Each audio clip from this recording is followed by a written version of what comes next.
Cuesta abajo y no la puedo parar. Si los días pasan de largo a toda velocidad, si parece que busco algo que no se deja encontrar, si me creo que estoy de vuelta y no llego a ningún lugar, si este es el camino que debíamos tomar.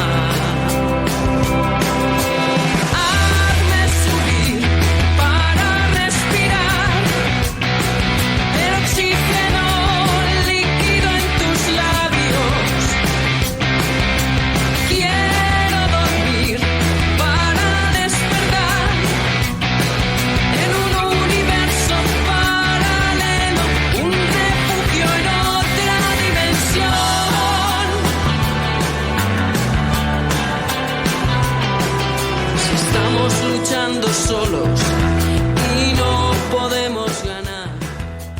Amigos, aquí estamos. 2 en la noche. Una semana más. Dispuestos a daros nuestra mejor energía. Que elegimos transitar. Si esta fue mi voluntad.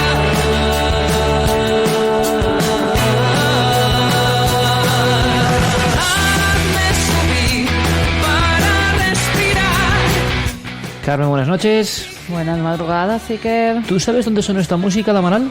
Sí. ¿Dónde? La escuchamos por primera vez en los premios Onda. Para despertar en un universo paralelo, un refugio en otra dimensión.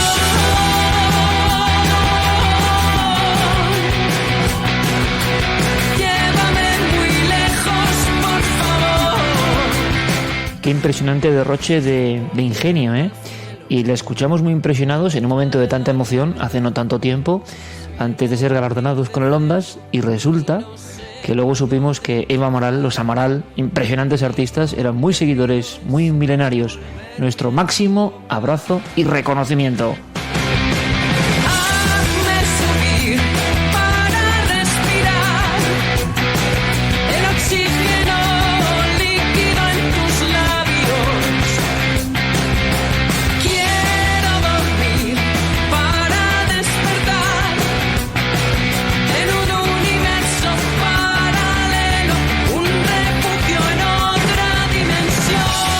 Que hay veces que realmente tienen toda la razón. Uno casi pide refugiarse en un universo paralelo por lo que descubre del género humano, ¿no? Pues la verdad es que sí, que hay veces que te dan ganas de no vivir en este planeta, o por lo menos que muchos de los que hacen cosas terribles habría que mandarlos no se sabe dónde, porque pobrecitos otros planetas sí tienen vida y les mandamos lo que hay aquí.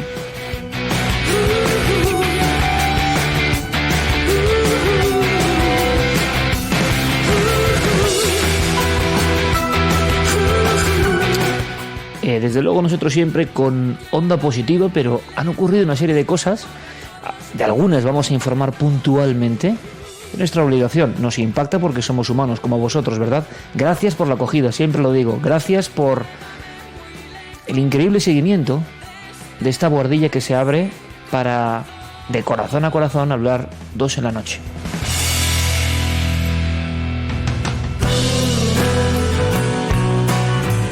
Porque son muchas las historias que queremos contaros, muchísimas.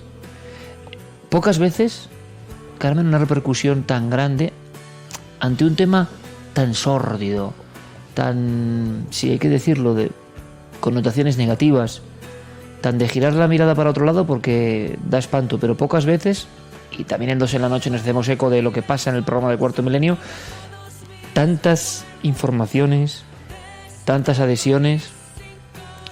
Yo creo que tanto asombro, fíjate lo que pienso, tanto asombro en parte de la población de España y otros países que nos decían: Iker, Carmen, ¿es posible esto de los ladrones de inocencia? ¿Son posibles las cifras que disteis? Bueno, de eso hablamos luego, ¿no? Pero tú que eres la que de alguna forma recibe todo el aluvión de mails, de mensajes, junto con Guillermo, junto con Diego, unos a través de las redes, otros a través del mail. Era eso lo que habían, y no me parece mal haber despertado eso, haciendo de tripas corazón. Hablábamos de los que hacían desaparecer a los niños, a los que hemos dedicado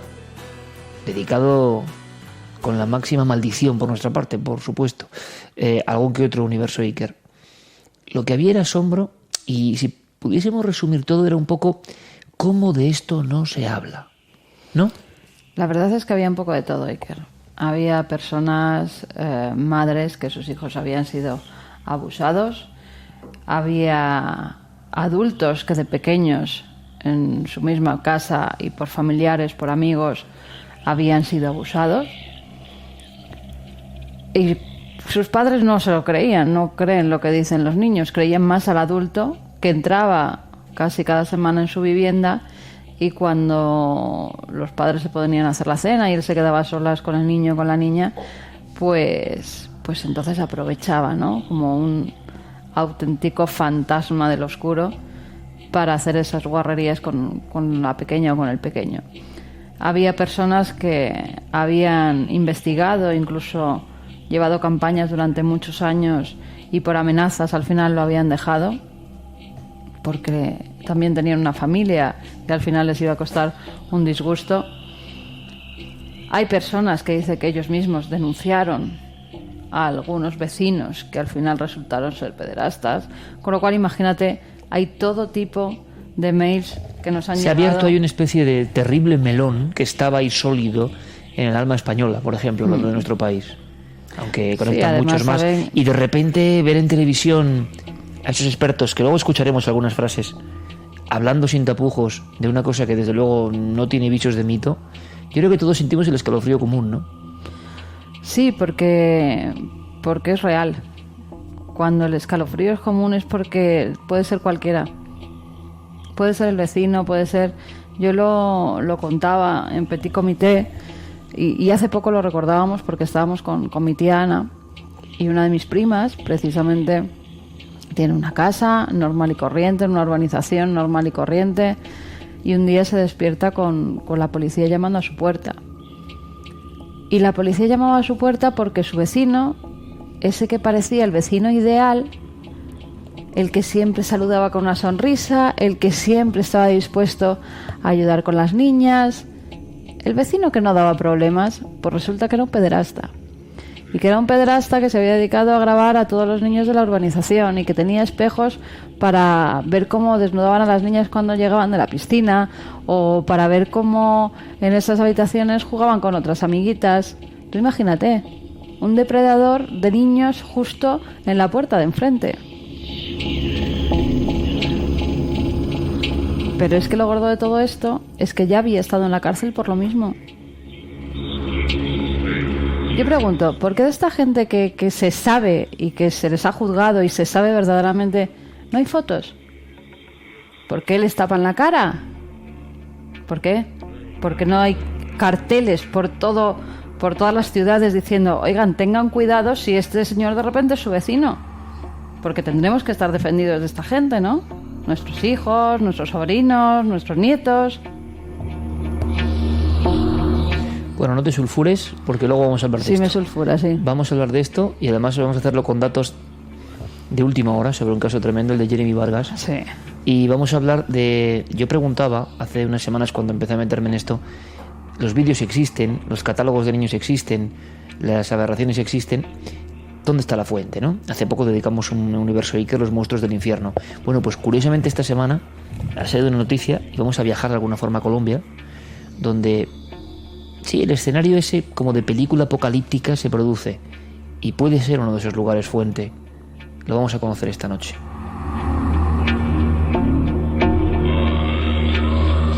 Ya lo sabéis, Universo Iker, 2 en la noche, en iVoox, en Radio Set. Gracias, Nave del Misterio, para cualquier comentario que queráis. Guillermo León ahí enlazando todo, junto a nuestro oteador de redes compañero Diego Marañón, el Twitter de Carmen Porter, Carmen Porter _ vías de contacto ya dadas. Si os parece, vamos a comenzar con algo diferente. Para algunos también son voces de lo oscuro, aunque con una dimensión quizá peculiar.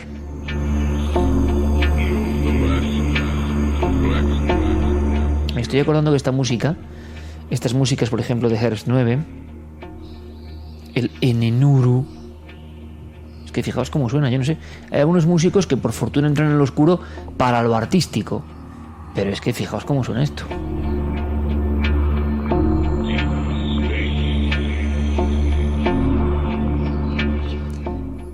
Yo le puse a Guillermo León, a mi compañero, esto un día en un lugar. Le dije, otea por aquí esto. Más bien escucha y otea por fuera. En un lugar arqueológico. Y pasó las de Caín. Por el lugar arqueológico, por las sensaciones y por cómo la música te transporta. Bueno, pues ¿qué te parece si recordamos algo que tiene que ver con las voces? Y tiene que ver con tus amigos los Warren, por cierto. Mira. De los que tanto hablas en las noches del misterio. Sí. Dentro de la de en Valencia estaremos. Lorraine y Ed Warren. Exacto, auténticos, ¿no? Con su museo del misterio, con sus muñecos malditos, siempre dispuestos a echar un cable, pero desde luego durante 30 años, radicales en algunas cosas, son de estos, hay toda la corriente parapsicológica, ¿no? Que echaban mano del exorcista como de inmediato, como un ayudante. Bueno, el poltergeist de Enfield, ahora contaremos algunas cosas. Javi Pérez Campos, pedimos disculpas, me dice Javi Pérez Campos, siempre puedes decir que estoy en una zona de próxima a Puerto Llano, es lo que me ha dicho, en una especie de túnel, así que pedimos disculpas, pero el trabajo de Javi siempre merece la pena, aunque se escuche como una lata. Hace nada, horas le decía, Javi, eres un pipiolo. Lo decía en Twitter porque ponía 2 fotografías, yo creo que cerca de Ciudad Real, y era igual. O sea, hace 15 años, pero sigue estando igual. No, igual, tiene un secreto. Bueno, dicen que Jordi Hurtado ahora anunció un balneario y dice que es su secreto. Igual está por ahí el amigo Javi. Oye, me hace poco pusieron imágenes del 2003, televisión española, y pensaban que era ahora. Digo, oye, bien, quiere decir que tampoco hemos envejecido tan mal. De hace 11 años en Telemadrid, que la siguen repitiendo, y me dicen que como estoy... Hace 12. O 12. Y que como estoy en 2 sitios a la vez, digo, hombre, se ve un poco pero de diferencia, es un piropo, ¿no? Es un piropo.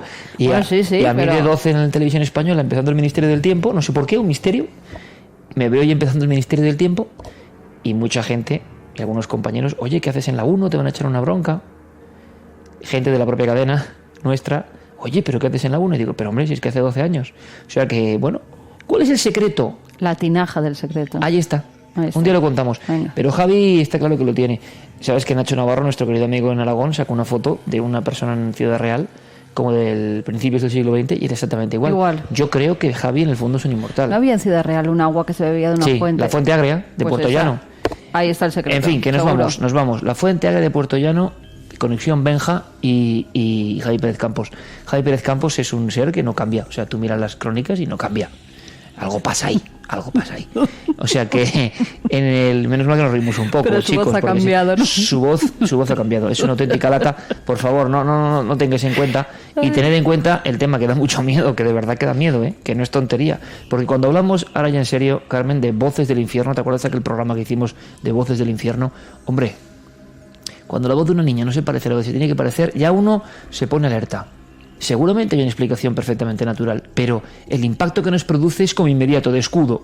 Cuidado. Y cuando es una niña más. ¿Qué tiene que ver Voces, el término, con Poltergeist en Enfield? ¿Por qué se saca ahora? Bueno, parece que hay una grabación nueva de un caso Poltergeist muy célebre que sale a la luz y que llevaba 40 años guardada.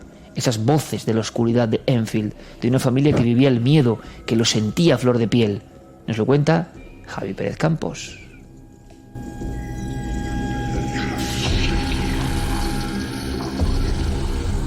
No, esta no es tu casa. ¿Cómo te llamas? Me llamo Bill Wilkins y tengo 72 años. ¿Os dice algo esa voz? Parece confuso. ¿Estás senil? La voz de la cinta es de una niña de 11 años. Lo llaman el Amityville de Inglaterra. Hay una familia que necesita desesperadamente vuestra ayuda. Después de todo lo que hemos visto, ya casi nada nos asusta. Pero esto sigue inquietándome. Es como si la voz viniera de dentro de ti. Es como si viniera de detrás de mí.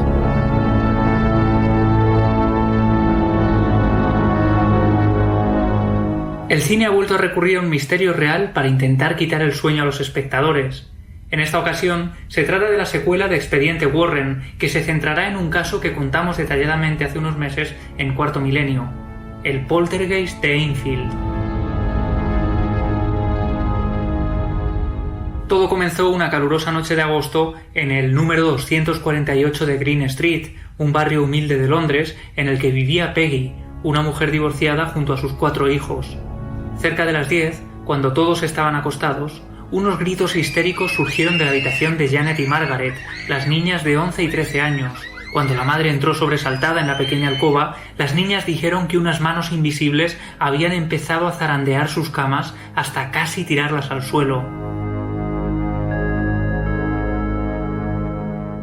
Creyendo que las pequeñas estaban sugestionadas, Peggy hizo lo imposible por tranquilizarlas y finalmente regresó a su cuarto. Pero a la noche siguiente, las 2 hermanas volvieron a despertar de forma inesperada, esta vez por un extraño golpeteo que estaba produciéndose a escasos centímetros de sus camas. Al encender la luz, vieron cómo una silla estaba desplazándose sola, casi como si estuviera reptando por el suelo.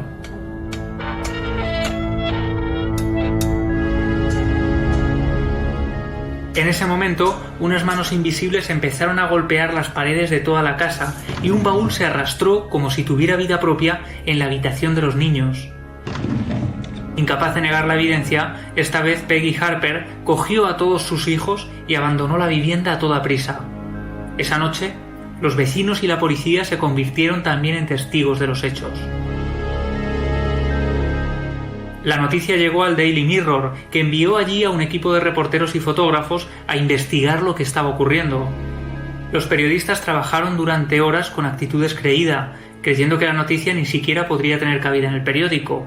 Pero todo se truncó a medianoche, cuando los objetos de la habitación de las niñas empezaron a desplazarse por toda la estancia, llegando incluso a golpear en un ojo a Graham Morris, el fotógrafo. Al final, lo que iba a ser un simple breve terminó convirtiéndose en portada del periódico, bajo el titular La casa de los fenómenos extraños.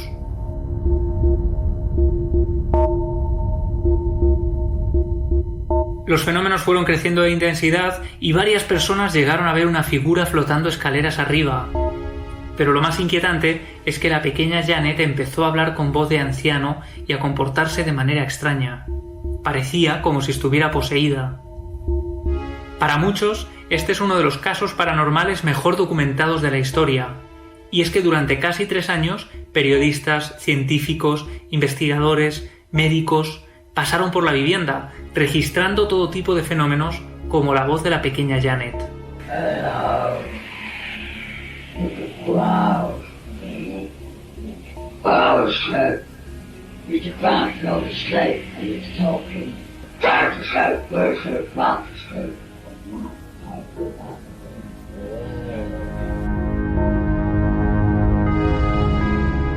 En uno de los trances, la niña dijo ser el señor Wilkins y aseguró que había muerto en la casa años atrás. Aquella información, desconocida completamente para la familia, pudo ser corroborada por los periodistas tiempo después.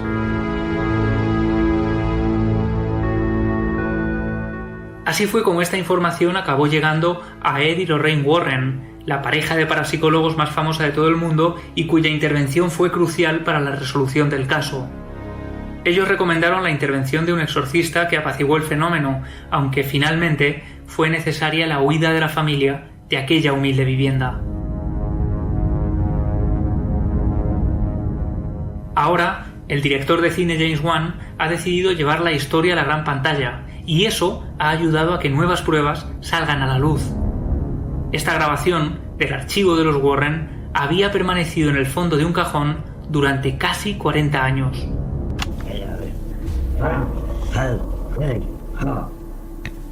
Ed, no. How good. Nơi kim này, nó người ta không. Nào, hôm nay thương mẹ ăn miếng chứ. Yeah, how good.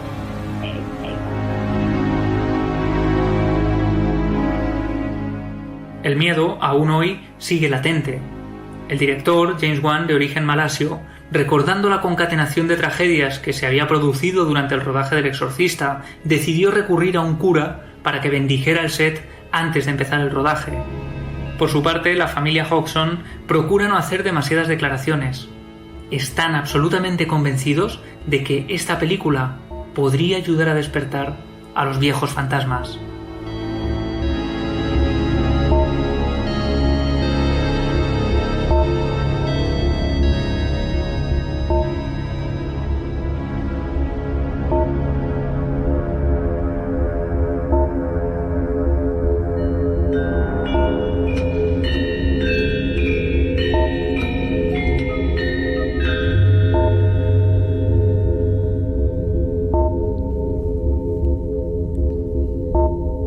Una vez más, la peculiaridad, ¿no? La familiaridad. Yo nunca había escuchado esa segunda voz de Enfield, como casi todo el mundo, imagino, excepto los Warren y aledaños. Y la impresión que me da es que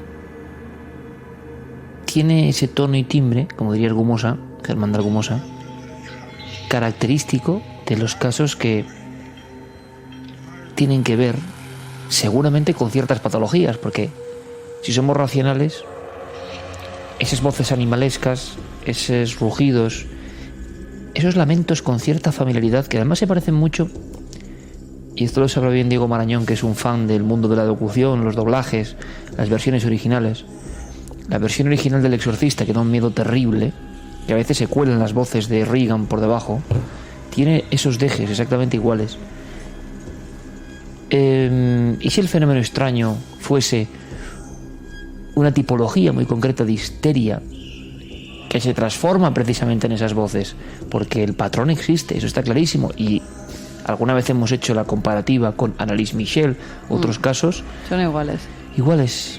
Son iguales. Y no se habían escuchado entre ellas.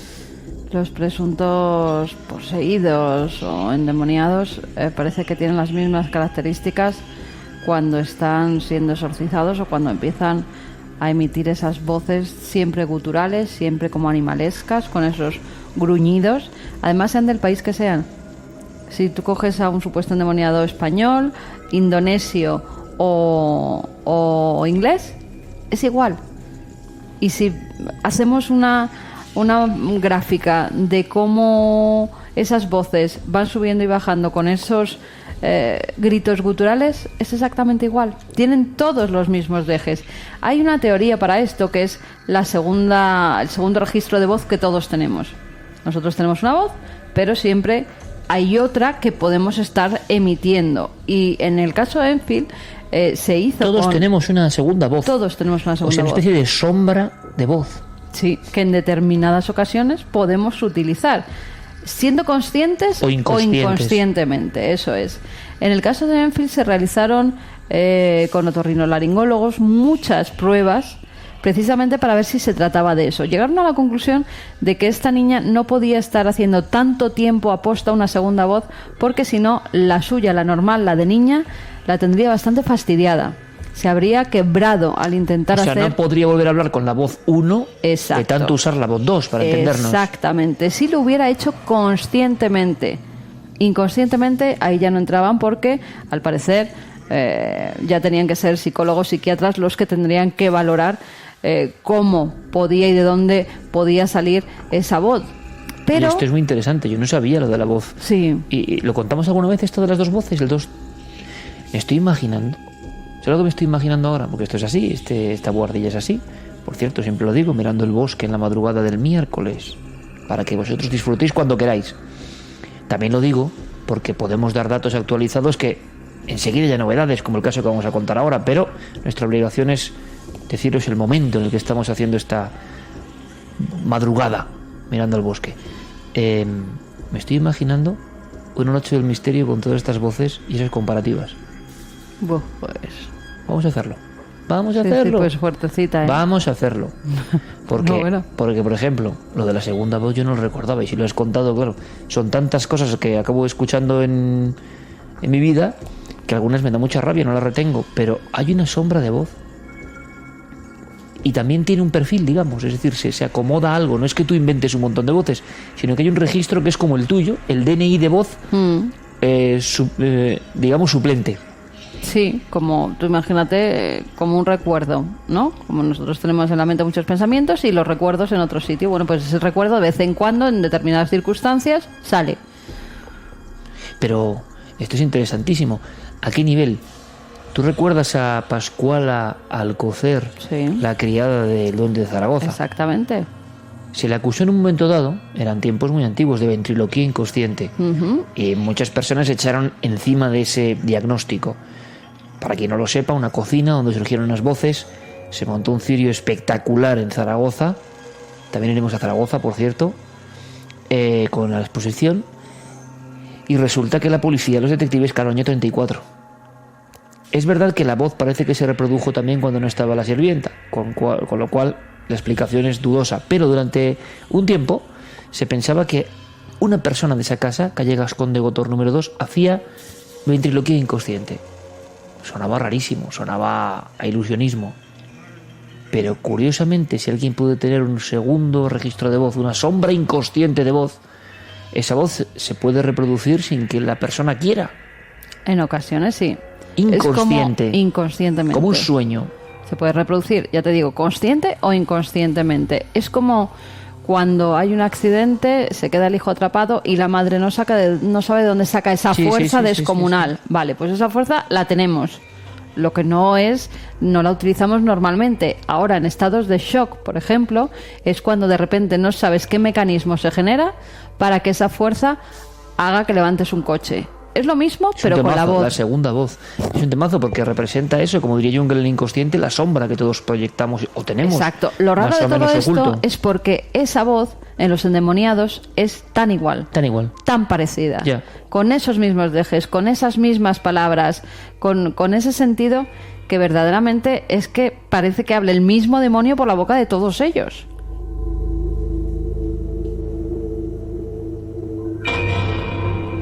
Da que pensar este tema de la segunda voz. Si de todas formas, tiene más datos y es especialista en esto, por favor que nos escriba. En el caso de Enfield también hubo y se comprobó fraude. Hemos de recordar que pillaron a las niñas, esas fotografías que hay saltando en la cama que parece que estaban levitando. Bueno, pues no era una levitación, se demostró que había truco y es más, a las niñas las pillaron incluso con cámaras que pusieron y ellas no lo sabían, doblando cucharas e intentando doblar. Bueno, pero eso desprestigiaría todo el caso entonces, ¿no? Entero. Parece ser que no, parece ser que hubo un principio de fenómenos paranormales y que ellas intentaron estirar. Exacto, porque ya era mucha gente la que les hacía caso, la que les hacía importantes. Ha pasado en muchos casos. Es lo que te iba a decir. Donde además adolescentes y preadolescentes son las que empiezan un fenómeno se desata justamente en esa vivienda en la que hay 2, 3 adolescentes. Esas niñas que a lo mejor no tenían toda la atención, todo el cariño que querían tener. ¿Cuál era la forma de llamar la atención? Bueno, ha pasado esto. ¿Y si seguimos? ¿Y si cada vez hacemos fenómenos que sean más impactantes? La gente les preguntaba, los periodistas iban allí, la casa estaba llena, les hacían todo tipo de pruebas, eran las protagonistas. Hasta que descubrieron que gran parte de los fenómenos que se habían vivido en esa casa, pues eran impostados. Desde el punto de vista racional es difícil admitir que alguien que hace fraude está haciendo una verdad anterior parapsicológica, ¿no? Pero lo que es verdad es que hay muchos casos donde los investigadores recuerdan una parte de posible extrañeza auténtica y luego un intento de mimetización con el fenómeno que produce fraude inconsciente, otras veces consciente. Cito casos como el de la calle del Toboso, el niño Mauricio, donde parece que había claros ejemplos de cierta ansia ¿por qué? Porque curiosamente muchos de estos casos de niños Eran niños profundamente desarraigados, los causantes de los fenómenos paranormales. Al ver la atención de un montón de científicos, de personas, al estar en compañía, resulta que esos niños no tenían compañía casi nunca. Demandaban afecto. Hay un déficit de afecto. Se ha hablado, para mí no encaja en esto, pero hay personas que dicen que incluso en Belmez hay fenómenos reales y fenómenos... Yo no lo veo tan claro en Belmez, pero en Toboso sí, en este caso seguro que sí, y en otros muchos. Yo recuerdo el caso del lago Constanza, que yo estaba allí con 2 compañeros y pillamos a las niñas en el fraude. 2 niñas pequeñas. Preguntándoles, eran niñas que, como ocurre tantas veces, veían a su familia cuando ya estaban en la cama. O sea, no la veían. Que la vida está muy difícil y hay muchas personas que tienen que hacer frente a un montón de cosas, lo que queramos. Pero también uno tiene que preguntarse si este sistema es válido, ¿no? Sí, también muchos que les da igual. Hombre, un porcentaje inmenso por eso, que les da igual a los hijos y que no tienen afecto ninguno. A lo mejor prefieren tomarse la cervecita con los amigos antes que estar con los niños. Por supuesto. ¿Y entonces qué ocurre? Que esas niñas, en una edad crítica, empezaba ya a ser crítica, una de ellas hacia la pubertad, necesitaba el afecto, porque seguro que el afecto no es algo sutil, ¿no? Como poético solamente. Seguramente el afecto es una energía, que o la tienes o hay déficit. Y seguramente estas niñas ni siquiera provocaron ningún fenómeno paranormal. Lo que no sé es por qué se les ocurrió, pero se dieron cuenta enseguida, con una serie de fenómenos y de ruidos, en la calle Lago Constanza, en Madrid, año 97, se dieron cuenta de que la mamá las protegía, la abuela las protegía, todo el mundo estaba pendiente de ellas, se producían golpes así, en diferentes lugares. Llegó la policía, la familia, qué curioso, Carmen, esto es curiosísimo, estuvo más apiñada que nunca en esos días de tensión.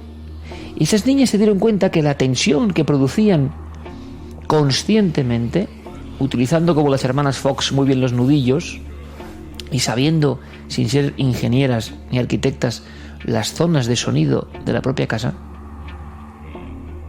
se daban cuenta de que todo el afecto que no tenían a diario durante años, o esa especie de distancia enorme que la vida moderna provoca entre padres e hijos y que casi nadie se queja y va a ser uno de los males de la humanidad, que duda cabe, esa falta de afecto, esa distancia, esa manera moderna de no vivir realmente en familia.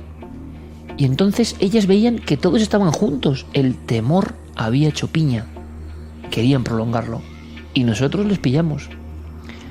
Y fue tremendo porque la madre había perdido, si no me equivoco, 17 kilos en el shock. Las niñas no veían una madre aterrada, veían una madre compañera. Exactamente. Compañera por ellas, claro. Exactamente. Claro.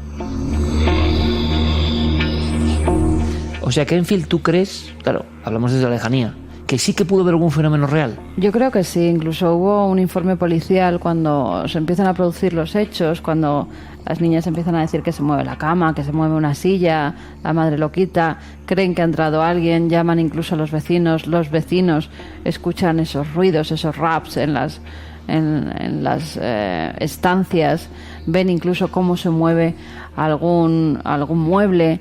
Llega la policía y la policía también, y hay un informe de ello, es testigo de los fenómenos poltergeist que se producen. Por eso te digo que pudo haber algo inicial que fue lo que desató que estas niñas quisieran hacerlo todavía mucho más espectacular. Niñas en esa franja de edad tan polémica, ¿no? Porque Janet, sobre todo, que era la niña donde se centraban los fenómenos, durante 6 semanas está recluida en un hospital donde le hacen todo tipo de pruebas. En esas 6 semanas no ocurre nada en la casa. Nada, absolutamente nada. Era el foco. Exacto, pero cuando vuelve además de ese hospital ya no vuelve a pasar nada tampoco. Y luego las expresiones de esta niña, que seguramente Diego Marañón pondrá junto con Guillermo en las redes para que nuestro público querido pueda ver algunos documentos reales, porque ya la experiencia de radio o de comunicación es interactiva, que se fijen los amigos, las amigas de Dos en la Noche en las expresiones turbadoras, un poco fraccionadas, que hay que decirlo, tienen muchas de las personas que han sido protagonistas de fenómenos extraños. Que yo no estoy diciendo que eso sea fraude, sino que quizá determinada coordenada mental haga que una persona esté más próxima a este tipo de disrupciones de la realidad. A mí me impresionó mucho cuando Javi y tú hace tiempo hablabais de Enfield en la tele y poníais las imágenes de las niñas. Era la mirada. Es una mirada como... que no es limpia, no sé cómo decirte. Es una mirada como traumatizada. Es una mirada como... de abandono. Es una mirada muy especial. Y fíjate, yo no quiero herir la sensibilidad de nadie pero hace poco he tenido la experiencia de estar frente a personas que habían sido o habían tenido episodios de abandono. Y había algo en la mirada cuando te miraban cara a cara. Es como si el sufrimiento modelase o cincelase la expresión. No es solo unas arrugas, no es solo una cara de sufrimiento, no. Yo me refiero a la mirada. Y que pueden ser personas maravillosas, pero es como si la huella inalterable, indeleble, estuviese ahí, ¿no? Palpitante. Y yo me acuerdo muy bien que uno de los primeros... y pido perdón por tanto entrelazamiento de datos, pero yo creo que también es nuestra obligación, ¿no? Contaros lo que hemos ido averiguando aquí en Dos en la Noche para que tengáis más datos. ¿Sabes quién tenía esa mirada? A ver, venga, va el acertijo. A ver, ¿quién tenía esa mirada? Mujer, desde niña. María.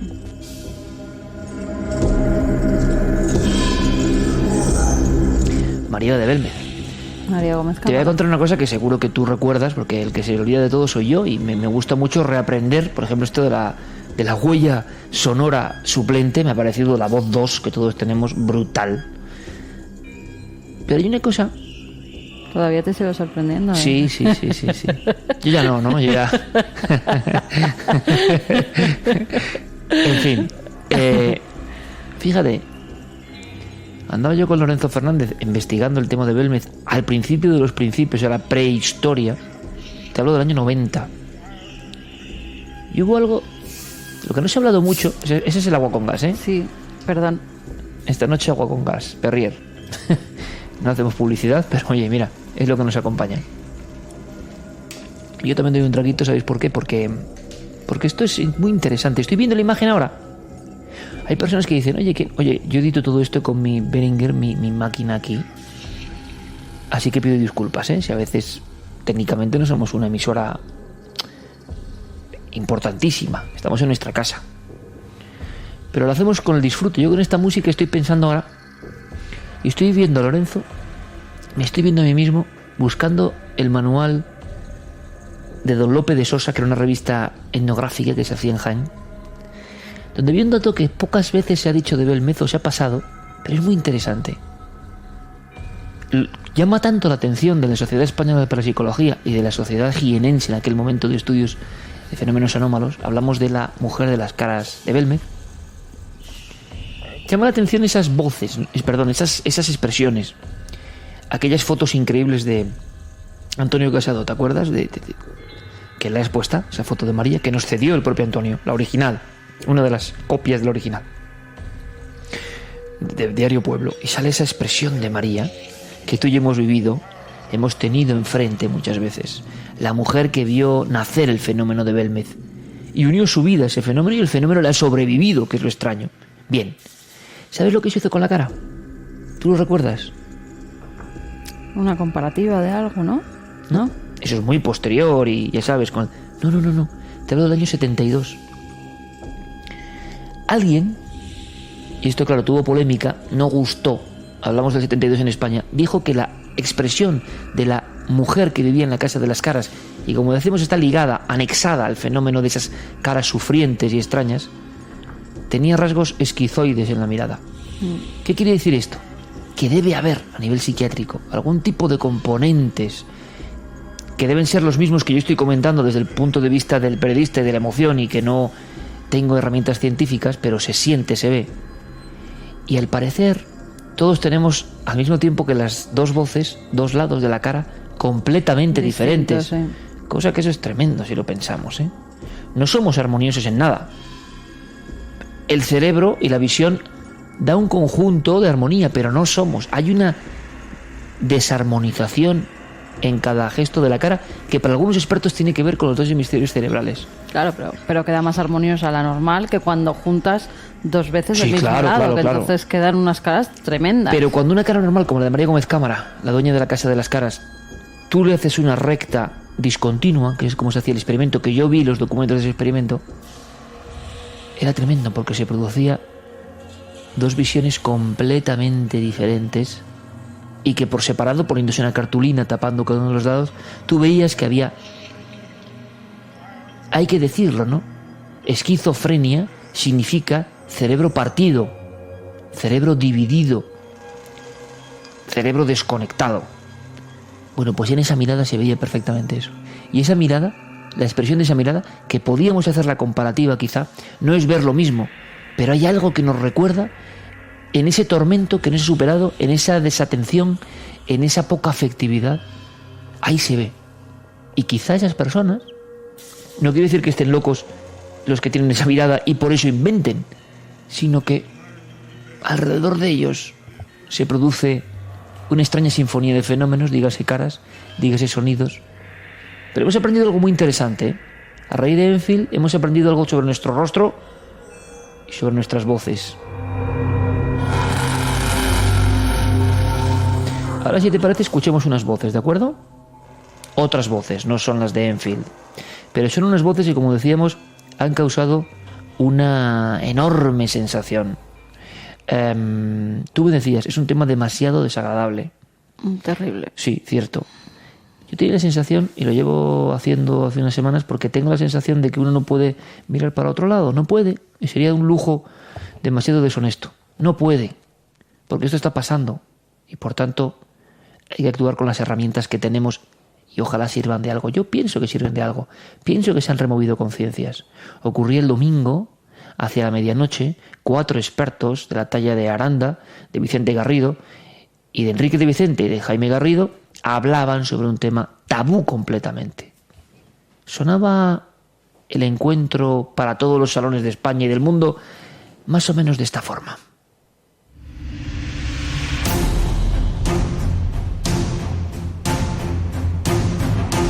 En Europa desaparecen al año 250.000 niños. La mayor abominación, la cosa más aterradora, la cosa más inimaginable que se le puede ocurrir a una mente humana. Yo, de hecho, la primera vez que vengo aquí tengo miedo. Existen personas que además utilizan Internet para luego contactar con las víctimas. El 10% de las víctimas de pedofilia son menores de 2 años. Esto es un bosque lóbrego. Policías, jueces, abogados, implicados. Hay 552 asociaciones que están reivindicando legalmente el derecho a la pedofilia. Pero ahora estamos luchando contra un fantasma, contra millones de fantasmas. ¿Y cómo los medios no lo dan como el gran titular de portada? En Estados Unidos hay registrados 750.000 pedófilos. Esta es la conspiración de las conspiraciones, no es una conspiración más. Las personas con más poder están, por supuesto, protegidas de la investigación. Hay que rodear el bosque entre todos, encender las luces, echarle valor e ir hasta el núcleo. No es solo una conspiración de seres oscuros, no. Aquí hay gente que está cotizando en Wall Street. Se mira mucho para otro lado.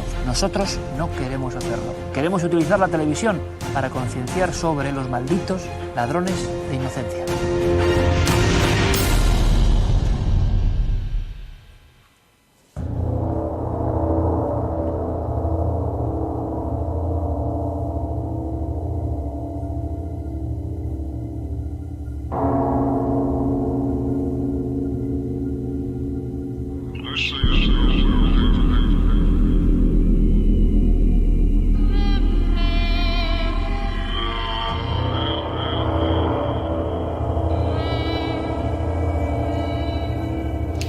¿Cómo suena ahora, Titulares, extraídos por el gran Diego Marañón. Le he pedido a Diego, que es un fenómeno, lo digo siempre, oye Diego, ¿cómo viviste esto? ¿Qué destacarías tú de esto, no? La cinta sonora de ese debate que, miren, a nivel de audiencia no fue una cosa estratosférica, una noche muy difícil, pero luego el aluvión, y eso lo sabes tú mejor que nadie, el aluvión que viene te das cuenta, ¿no? De que ha removido. No solo se puede hacer televisión para tener audiencia, para hacer un tema muy bonito, para contar un tema muy espectacular. A veces tenemos una función social. Yo creo que la tenemos porque nada llega a las casas como la tele. Nada. Nada impone modelos de cultura y modos de conducta como la tele. Nada puede hacer reflexionar a las personas hoy como la tele. Porque el que está en la pantalla sabe que al otro lado le reciben de una forma que es inconscientemente parecido a un sueño. Es alguien que está ahí, que te está hablando, el cerebro. No es ni siquiera como una persona, por muy llegada que sea, que te habla. Es otra cosa. Los medios son otra cosa y la tele especialmente. Así que ¿cómo vamos a hacer como los demás? O como casi todos. ¿Cómo vamos a hacer cuando vemos cifras de este tipo? Cifras, por cierto, que habría que aclarar. Me han preguntado muchos amigos. Yo creo que 250.000 niños en Europa son las actas de desaparición, que muchas de ellas se resuelven. Pero pongamos que de esas hay 50.000 que no se resuelven. Quiere decir que cada 3 días hay un niño que desaparece y nunca vuelve. Jamás. Es que esto es terrorífico. Es que esto es como mirarnos al ombligo y darnos cuenta de que hay un agujero negro, ¿no? Uy, ¿y esto? Y si tú escuchas los titulares, yo quiero agradecer a esos 4 valientes lo que dijeron. Jaime Garrido, que puede ser extremista, ¿no?, en el aspecto de la conspiración para muchos, pero que yo creo que a veces da bonazos tremendos, dijo: yo es la primera vez que tengo miedo. O sea, sobre este tema, además hay una rémora como de que es peligroso, ¿no? Oye, es que, ¿qué vas a hacer? ¿Callarte con estos datos que dan asociaciones como Missile Children, la ONU? Tú cuando escuchas estos titulares, ¿qué te viene a la memoria? ¿Qué piensas? Pues mira, a mí me viene a la memoria hace 18 años más o menos que teníamos que hacer un trabajo en la universidad y nos metimos a investigar lo que era la primigenia Internet. Hace 18 años no todo el mundo tenía en sus casas casi Internet. Nadie. Bueno, pues nosotros ya la estábamos utilizando y recuerdo... Yo creo que es hace 20 años, pero o bueno. hace 20 años, sí. 18, 20 años, sí. No recuerdo para qué curso de la universidad era el trabajo. Teníamos un amigo que era hacker directamente. Y para hacer este trabajo le dijimos que si había una Internet que normalmente no se podía ver. O sea, ya era la Deep Web hace 20 años. La Deep Web de hace 20 años. O sea, la Deep Web que se ha empezado a hablar de ella hace 3 años. Sí. Y se ha convertido en tal. Ya estaba hace 20 años. Sí. Ya le echasteis un vistazo, por desgracia, hace 20 años. Por desgracia, exactamente. Y nos metimos ya en un mundo de pedofilia terrible, horroroso, donde te podías encontrar de todo. Absolutamente de todo. Hasta que ese trabajo se convirtió en una denuncia que llevamos al defensor del menor, que en aquel tiempo era Javier Urra, sí, señor, con todo el material que habíamos logrado rescatar, con todos los disquetes de la época, porque eran disquetes, todavía no había... Arqueología pura. Totalmente. Recuerdo que llevamos un montón de disquetes con todas las direcciones... Hicisteis la denuncia al defensor del menor. Sí, con todas las direcciones de donde lo habíamos sacado, el material que había. Yo recuerdo a Javier Urra, la cara de Javier Urra cuando puso en el ordenador que tenía él en su despacho uno de esos disquetes y vio lo que había. O sea, Javier Urra, defensor del menor en Madrid, en España, le lleváis la primicia que él no había visto, él no conocía eso, se quedó pálido. No sabía que había eso en Internet. Javier Urra, que llevaba bigote, creo que sigue llevando. Sí, no se le cayó el bigote de milagro. Ha estado en el programa varias veces, Javier Urra. Pues no se le cayó el bigote de milagro viendo esas cosas. Dijo, ¿pero de dónde habéis sacado esto? Y le dijimos, tome toda la información, nosotros hemos hecho lo que hemos podido. Se la damos a usted, que es el que tiene que hacer algo. Nosotros ya no podemos hacer nada más. Estas son las direcciones. Sí que es cierto que muchas eran la mayoría del extranjero. Estas son las fotografías. Había todo tipo de niños. Sí, pero ¿qué más da ya que sea el extranjero? Había... Si te afecta igual en tu domicilio, en Móstoles, no, en Leganés o en Plasencia. Te digo para poder intervenir. Sí, claro, es lo malo. Para poder intervenir. Como decía Garrido, Vicente, estamos peleando contra fantasmas. La diferencia es que van a tu cuarto. Es que van a tu cuarto con un clic, antes era imposible. Claro. Antes tienes que irte al barrio bajo, donde un niño no va a andar andando habitualmente por los bajos fondos de Ámsterdam. Pero ahora los de Ámsterdam están en tu habitación, en Leganés, en Móstoles, en Badalona o en Valencia, da igual. Sí, eso es lo que ha cambiado. Ha cambiado. La ventana perfecta para la oscuridad. Acceso a todo el mundo. En la época que era cuando se tenía que haber parado por leyes, no lo conocía todavía nadie. No había, fíjate, hasta lo llevamos a Interview para hacer la denuncia y era tan terrible lo que le demostramos al director de Interview que no quiso ni publicarlo. Dijo, yo no puedo publicar esto. Perturbador. Perturbador no, lo siguiente. Eran quiere niños decir que desde siempre, recién nacidos. Quiere decir que siempre ha habido eso. Claro, y desde que hay internet mucho más porque tiene acceso todo el mundo. Con 4 cosas que aprendieras podías acceder, y ahora ni con 4 cosas que aprendas. Ahora directamente puedes acceder a esas fotografías. Hay que hacer algo, es que no cabe otra. Es que no cabe otra. En esa época sí se podía haber puesto una ley hacia esos que estaban subiendo a la red cosas, porque era el inicio. Bueno, si es que leyes ahora sí que hay, eso es un delito. Pero ahora ¿quién le pone puertas al campo? Es un delito, pero parece que se nos escurre, y que la ONU o quien sea, o las naciones diferentes, en diferentes corporaciones, llegan a acuerdos de muchas cosas, hasta en tiempos de guerra, pero en esto no. Si te da igual, si cierras un servidor y a los 2 minutos tienes abierto otro en la isla D, que no está ni a tu nombre. Si en la isla D no se puede hacer eso, por ley, porque te meten en la cárcel si los señores de un servidor ponen eso, pues hay algo que falla, hay un eslabón que no se cierra. O sea, nadie en el mundo puede justificar ni por libertad. O sea, y si alguien me dice que esto es libertad, es que es un sinvergüenza, y tan oscuro como los que hacen esto. O sea, si alguien en honor a la libertad te habla de que en internet debe ser todo libre para que haya niños recién nacidos torturados, o sea, a mí no me hables más en tu vida, porque eres de alma tan oscura como esta gentuza. Podrá haber libertad, pero no para esto, ¿no? Entonces, ¿a qué estamos jugando? Fíjate, tú me has mandado un mail que voy a abrir directamente. Espero que no, como estamos con este pequeño portátil, espero que no desconfigure todo de inmediato, pero me ha parecido muy interesante. Fíjate, dice: hola, no voy a dar el nombre porque no tengo su autorización, pero le agradezco muchísimo. Le he contestado y le he dicho: oye, gracias de verdad por estos datos. Durante 30 años me dediqué a la lucha contra el maltrato a mujeres y niños. Después de meterme involuntariamente, no soy un héroe, en montones de líos y recibir serias amenazas de muerte, acabé dejándolo. Todo lo manifestado en su reportaje es absolutamente cierto, pero es solo la tercera parte. Han dejado fuera las 2 más importantes. Pongo en su conocimiento estos datos. Nos habla del pionero en España, sobre el doctor Félix López, Universidad de Salamanca, sobre estos asuntos. La forma más común de maltrato infantil no es el abuso sexual, sino el abandono, no ocuparse de los hijos como es debido.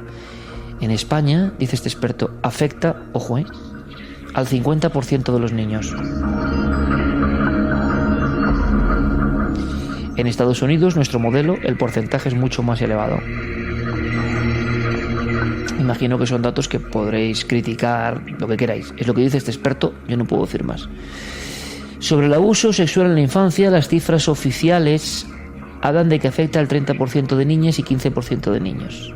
Mismas cifras en países occidentales. Esto significa que el 22,5% de la población española ha sido o está siendo objeto de abusos sexuales en su infancia. Quiere decir que 1 de cada 5 personas está relacionada agresivamente con su consentimiento con este asunto tan oscuro.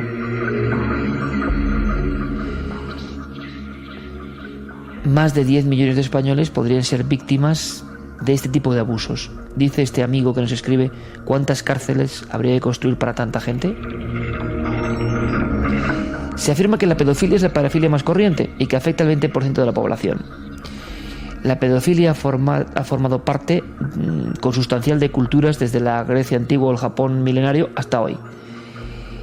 Dice que 2 partes fundamentales no aparecen en su reportaje: la pederastia y la Iglesia Católica. Es verdad que no tocamos ese tema, no por nada, sino porque es que merece otro episodio. Esos edificios de los que no sabíamos nada hasta hace 20 años, donde resulta que la propia Iglesia, discretamente, excesivamente discreta para esto, hasta cierto momento, clausuraba o metía ya a los curas que siendo sacerdotes parece que no podían frenar los impulsos terribles, y además personas que estaban tan cerca de los niños, claro. En Irlanda, en Canadá, son países con un altísimo nivel de casos. España e Italia también en esa estadística. Dice: el 85% de las agresiones sexuales se cometen dentro de la propia familia. Estamos, me dice este amigo, poniendo en la mesa el mayor tabú de todos. El mayor tabú de nuestra cultura: el incesto. ¿Quién se atreve con eso?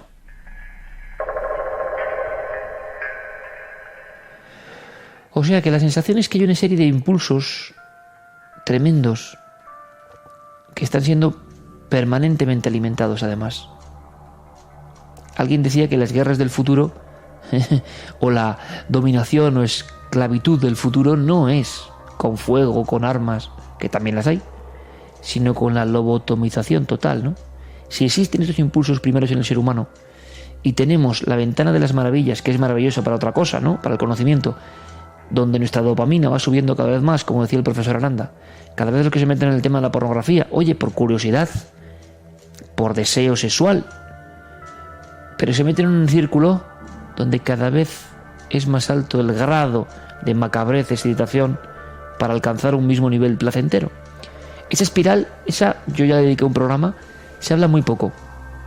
Tener una gran parte de la población mundial, en ciertas edades, gente que puede ser combativa, gente que puede ser resolutiva, gente que puede dar nuevas ideas, nuevos giros, nueva luz al mundo, tenerla zombificada, atrapada con la pulsión más potente que puede haber, que es la del sexo y violencia, eso ¿no es ganar una batalla tremenda?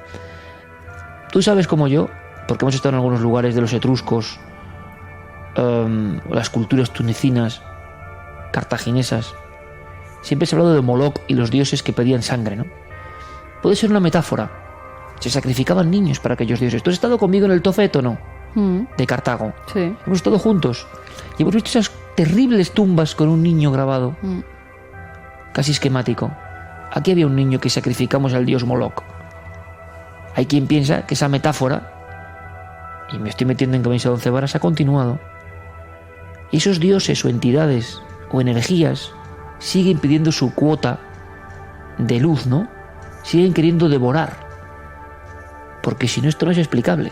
O sea, es como si 2000 años después de los cartagineses y sus ritos siguiésemos haciendo lo mismo, pero con un internet, ¿no? Pudriendo la mente de la gente, condenándolas a un abismo terrible. ¿En beneficio de quién? Si hablamos a nivel energético, pues a lo mejor los dioses de la luz, yo que sé cómo llamarlos, y las energías densas que piden su sacrificio siguen ahí, ¿no? Bregando. Porque si no, es muy difícil explicar este sadismo, este mercado y esto. A lo mejor no se quedan solo en internet, a lo mejor esos niños sí que están siendo sacrificados todavía. Sí, claro. A esos dioses terribles, si ¿no? Llegan... Y te lo digo por la siguiente noticia que vamos a comentar, lo que ha salido a la luz, el Bronx terrible de Colombia, donde las últimas informaciones hablan ya de sacrificios satánicos de niños. Por eso te digo que los sacrificios a lo mejor no son solo para internet, sino que son reales. Cuéntame ahora de este barrio, espera.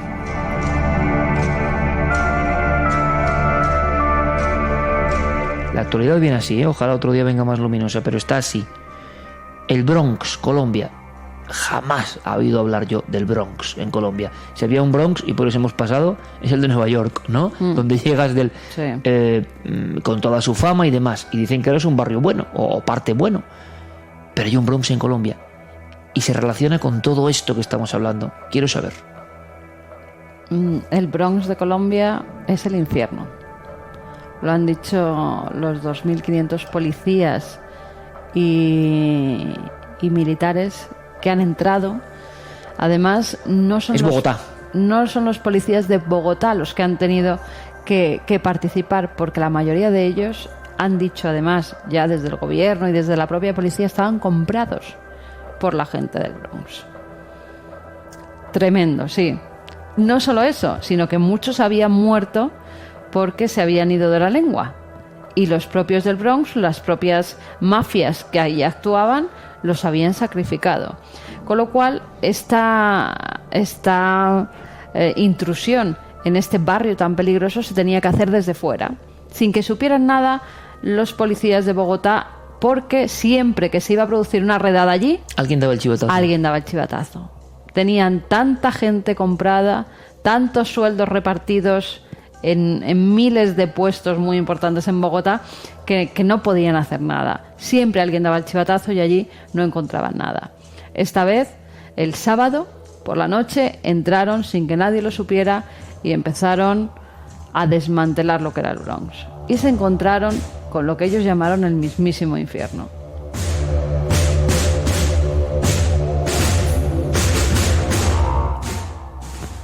había personas secuestradas. Vieron que también había explotación sexual de menores. Desde los 10 a los 16 años empezaron a salir cientos, miles de niños, aseguran. ¿Ahí estaban secuestrados? Estaban secuestrados, pero no solamente secuestrados. Estaban secuestrados, drogados. Les obligaban a pelear casi hasta la muerte uno contra otro. La recompensa era o una dosis de droga o un simple plato de comida. Había peleas ilegales también entre adultos. A vida o muerte. Valía absolutamente todo.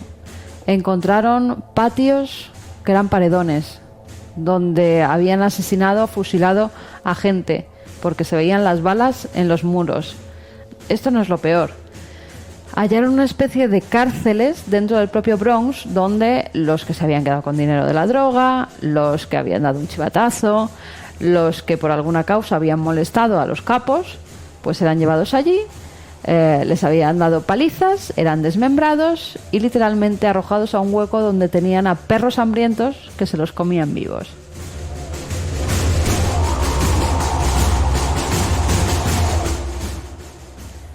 La policía entra en un lugar donde hay una puerta tan blindada que las balas no atraviesan, ni siquiera las granadas pueden acabar con esa puerta. Era una estancia donde las paredes estaban llenas de sangre, donde había machetes enormes, gigantescos, también llenos de sangre, donde había jirones de ropa y donde también encontraron una especie de bruja con 2 calaveras humanas que hacía rituales. ¿Todo esto confirmado por la policía? Todo esto confirmado por la policía, con vídeos que han sacado, con informaciones completamente oficiales que está publicando la prensa.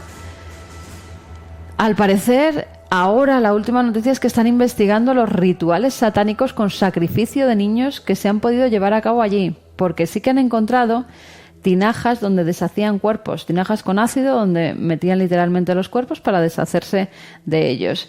Era como un lugar de muerte, de ejecución, de droga, de malvivir. Toda la gente que tenían allí alrededor eran esclavos, porque al final eran los que daban el chivatazo de si venía alguien extraño y a cambio le daban una dosis de droga.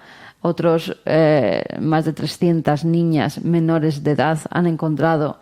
Y si daban un chivatazo, los esclavos que tenían ahí alrededor le daban a una de esas niñas para que mantuviera relaciones sexuales como premio. O sea, era, pues, como bien dijeron, el infierno total. Sí, bueno, la oscuridad total, el infierno, pero además con toda la, digamos, profundidad de la palabra. Porque todo eso es para alimentar una pulsión insana que otros compran.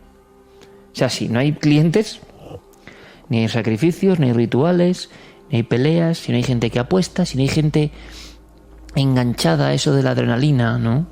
Pero adrenalina oscura, podríamos decir. Si no hay eso, no hay esto. Esto era el universo más oscuro. O sea, sí que es cierto que tenían un catálogo de niños que ponían en internet. Esto también la policía lo ha investigado y ha visto que era real. Pero más que eso, gente pudiente no entraba. Es lo peor de la especie humana que se había juntado allí y entre ellos se debían favores, se tenían que mantener. ¿Crees que no había conexión con poderosos? Si había conexión, siempre era fuera del Bronx. O los llevaban fuera a esos niños para hacer lo que tuvieran que hacer con ellos, pero gente pudiente entrar dentro del Bronx, yo creo que no, porque es tal... O sea, si ves las imágenes, es tan horrible, tan terrible las caras, la gente que hay allí, que muchos, ya te digo, por un plato de comida, por gente que no, su vida no valía nada. Pues también pobre gente, ¿eh? Claro, pero se meten en un mundo en el que ya tienen que estar... ¿Los que están secuestrados o los que no han querido estar en ese mundo? Es que encontraron a una persona que estaba secuestrada que no tenía nada que ver, que le habían confundido con un chivato y lo tenían con cadenas atado, no le habían dejado ducharse en meses. Pero sobre todo, y mira, yo lo voy a decir, claro, de algunos lugares no conocemos, pero en algunos países de Sudamérica nos hemos encontrado unas historias, me estoy acordando de los pistacos, tan refinadas para el horror que yo eso no sé si tiene una conexión ancestral con las antiguas, pero es que no llega la imaginación humana a estas cosas, esto de desmembrar y tirar un hueco donde hay perros, es que no llega la imaginación humana. Sí llega. ¿No te acuerdas de los narcos satánicos de Matamoros? Estaba pensando en eso. Pues un poco es eso. Es un poco esa versión, ¿no? Es un poco esa versión. Bueno, los narcosatánicos se habría que contar, porque no tiene nuestro público por qué saberlo, pero que en el fondo utilizaban la ritualística.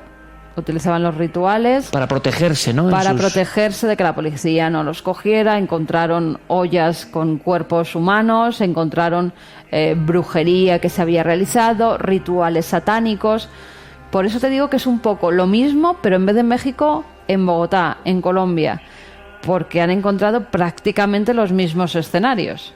Por lo que se sabe hasta ahora, que siguen investigando, están desmantelando completamente, están tirando abajo todas esas estancias ante lo terribles que eran. O sea, las imágenes se puede ver como las palas excavadoras entran y arrasan con todo porque quieren acabar con esa escena de Bogotá que es realmente pero terrorífica. Y espérate que sigan saliendo más informaciones porque veremos realmente los rituales que se estaban haciendo allí. Están investigando los ordenadores, las filmaciones. Y yo creo que las snuff movies de las que tanto se hablaba pues se van a quedar cortas. A veces da ganas de decir, ¿no? Vaya mierda de especie, ¿no? Sí. Vaya especie más gloriosa también. Pero yo lo pienso muchas veces, por cada puñado de gloria, cuánta escoria, basura, pensamiento oscuro.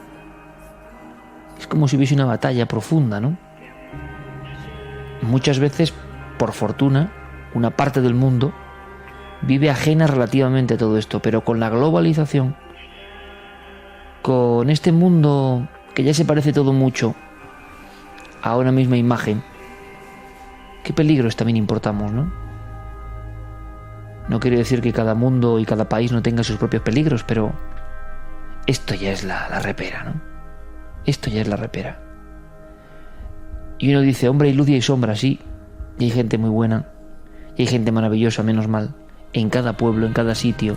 Allí mismo en Colombia. Y estoy seguro que muy cerca vamos a ver a gente buena. Estoy segurísimo.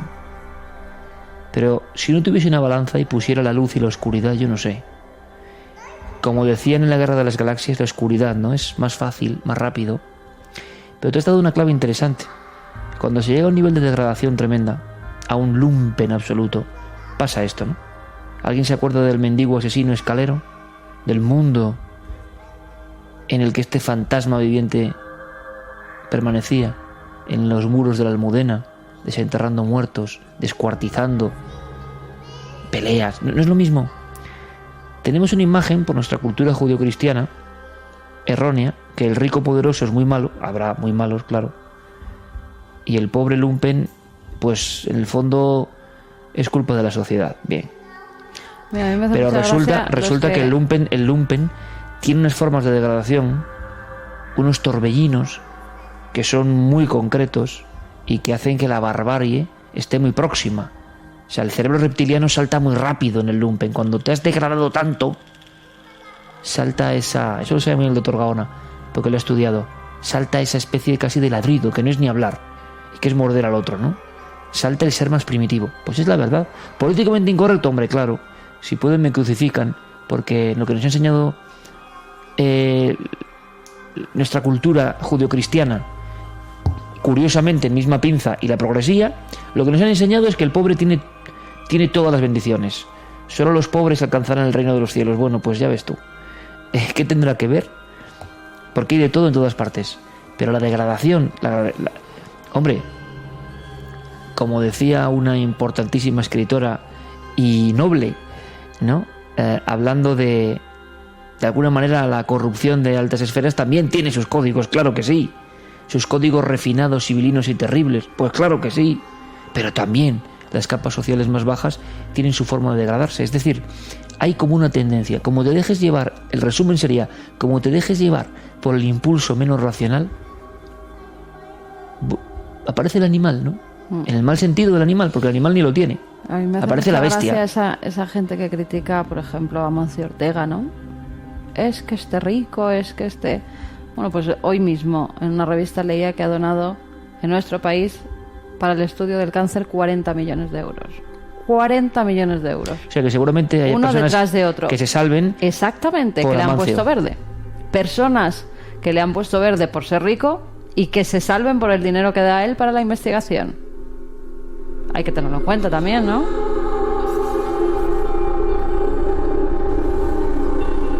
Pues por fortuna hay ejemplos todavía. Por fortuna hay ejemplos de personas que hacen esas cosas. Estamos muy densos, lo sé. Hay última hora sobre un chaval que, mira, a mí es que me descompone, ¿eh? Yo entiendo que cuando eres padre es que no ves nada igual. Y me descompone. Antes era un caso, una historia. Hombre, por supuesto que te produció desagrado, ¿no? Pero ahora es otra cosa, ¿no? Cuando ves la foto de un niño desaparecido, un niño que han matado, y la foto del pobre Jeremy Vargas, ¿no? Se ha convertido en una de esas. Dentro de poco, lo recordaba, fíjate, el 24 y 25 de junio habrá, ya daré más datos, Noches del Misterio en Madrid. La Expo de Cuarto Milenio volverá a Madrid. Y de verdad, yo creo que con 3/4 de la exposición cambiada, con nuevas piezas y con un montón de novedades. Y unas charlas increíbles donde disfrutamos con vosotros. 24 y 25 de junio de momento. La semana que viene nos vamos a Valencia, ¿eh? Sí, la semana que viene en Valencia. Y 24 y 25 de junio en Madrid.